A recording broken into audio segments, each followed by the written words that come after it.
किया, अपने दाहिने हाथ से घंटा बजाया और घंटा बजाया तैसे हाथ में कंकण बंधा था। इससे पहचान कर ली भगवान कृष्ण ने यही रुक्मिणी है। वो सभा में आए, रुक्मिणी का हाथ पकड़ा और रथ पर बैठा लिया।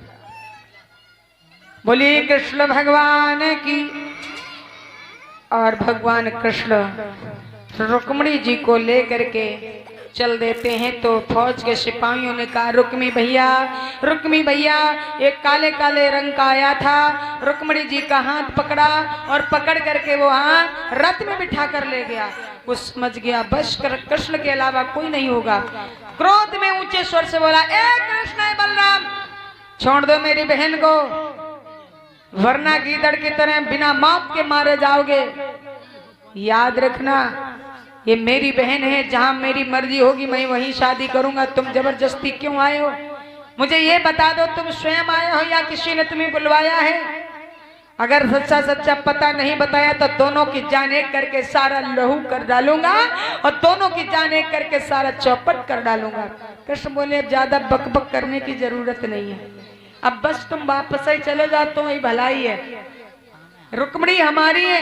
अरे तो मेरी बहन है, मेरी इच्छा मैं अपने साले के साथ शादी करता हूँ, तुम क्यों आए? अरे रुक्मिणी हमारी है। वो उल्टा सीधा बकने लगा, क्योंकि उसने गाजे बाजे के साथ बारात बड़े धूमधाम से बुलवाई थी और रुक्मिणी बहन जा रही है कृष्ण के साथ, तो उसका हृदय तो दुखी था ही, उल्टा सीधा बकने लगा। श्री कृष्ण को क्रोध आया, उन्होंने उठा लिया चक्र सुदर्शन। जैसे चक्र उठाया तो रुक्मिणी चरण पकड़ लेती है, नहीं प्रभु, बिना साले के ससुराल भी शोभा नहीं देती है, मारना नहीं। तो फिर कहा, चलो दुल्हन अगर साथ में जाती है और दहेज में कुछ ना मिला तो लोग हंसी उड़ाते हैं, तो चलो हंसी भी बचेगी। कुछ नहीं, अगर दहेज मिला है तो साला तो मिला है दहेज में।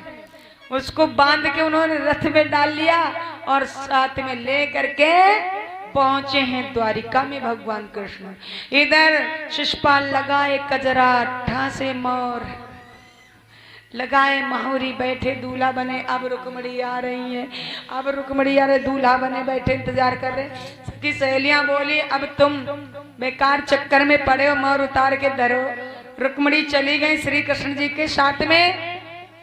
अब वो कहने लगा, क्या बताए, अभी पाला मुझसे तो पड़ा नहीं। जरासंध बोले, हम जानते हैं पाला मेरा पड़ा है, 17 बार हमने धावा किया, हमारे इतने बलधारी थे सब मारे गए, एक तस्वीर नहीं काम आई। अब वो लाखों के आगे डरा नहीं, मेरे जाने कितने बलधर मारे गए पर एक कन्हैया मरा नहीं। हाँ, उससे सामना नहीं करना, उससे जीतना कोई साधारण बात नहीं है।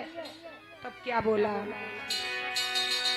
कि ये कर्तव्य नहीं है छत्री का, जो वार करे किस अबला पर, जो वार करे किस अबला पर, वीरों की इसमें शान नहीं, जो शान दिखाए।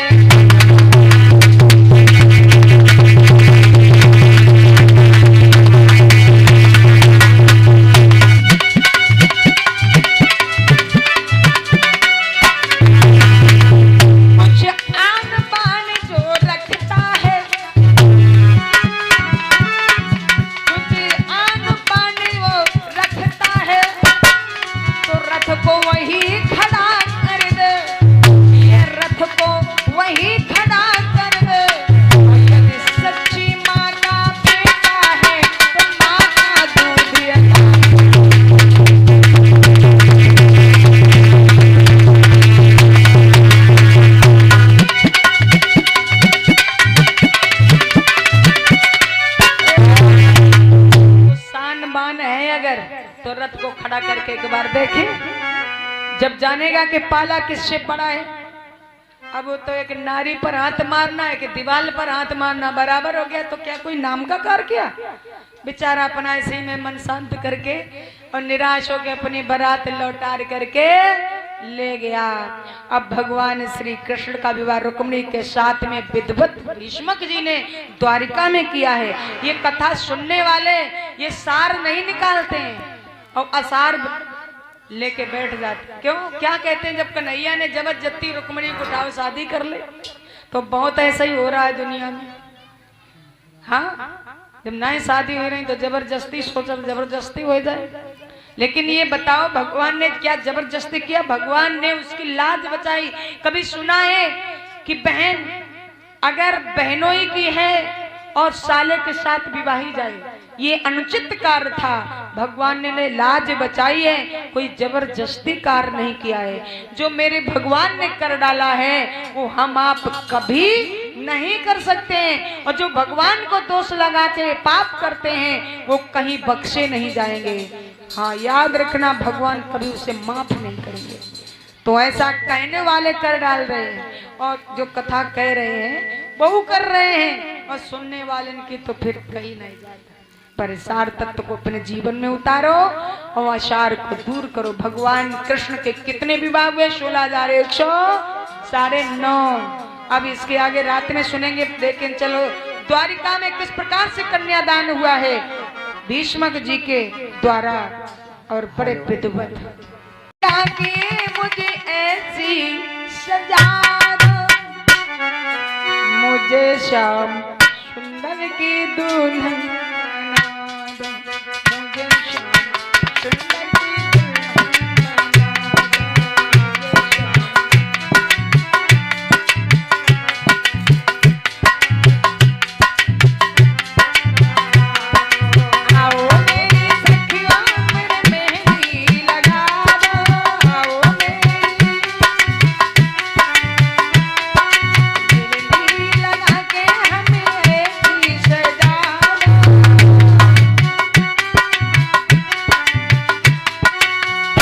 श्याम सुंदर की दुल्हन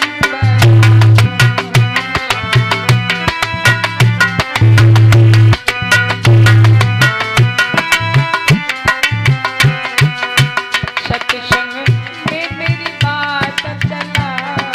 एक माइक दे दो भैया। हाँ, सत्संग में मेरी बात चलाई, सतगुरु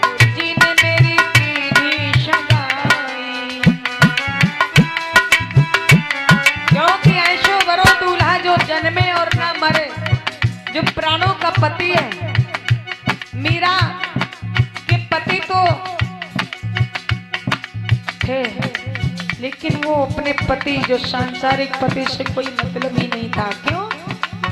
क्या कहती, सबके पिया परदेश बसत है, लिख लिख भेजे पाती, और मेरे श्याम पिया मेरे हृदय बसत है, कहीं आती ना जाती। सतगुरु जी ने मेरी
दान से बढ़ के कोई दान नहीं होता है। प्रेम से आओ और